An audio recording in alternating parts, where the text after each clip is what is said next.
Mixie ஜாரில் கைப்பிடி அளவுக்கு கருவேப்பிலை, கொஞ்சமாக கத்தாழை, 4-5 செம்பருத்தி பூ, கைப்பிடி அளவுக்கு செம்பருத்தி இலை, கைப்பிடி அளவுக்கு கருவேப்பிலை, 4-5 மலைநெல்லிக்காவை கட் பண்ணி சேர்த்துக்கலாம்.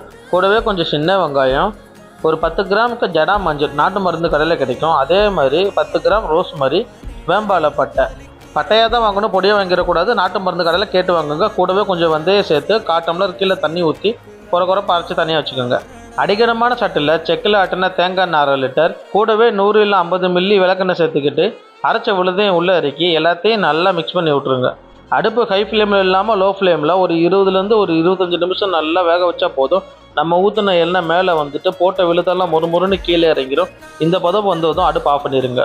இதை வடிகட்டி காற்று போகாத கண்ணாடி பாட்டில், பிளாஸ்டிக் பாட்டில் ஸ்டோர் பண்ணி நீங்கள் தேங்காய் எண்ணெய் எப்படி யூஸ் பண்ணுவீங்களோ அது போல் ரெகுலராக யூஸ் பண்ணிக்கோங்க. உங்களுக்கு பெண் தொல்லை இருந்தால் மட்டும் பெண் மருந்து இதோட கலந்து நீங்கள் ரெகுலராக யூஸ் பண்ணுங்கள். ஃபுல் வீடியோ பார்க்க கீழே லிங்க் இருக்குது, பார்த்துக்கோங்க.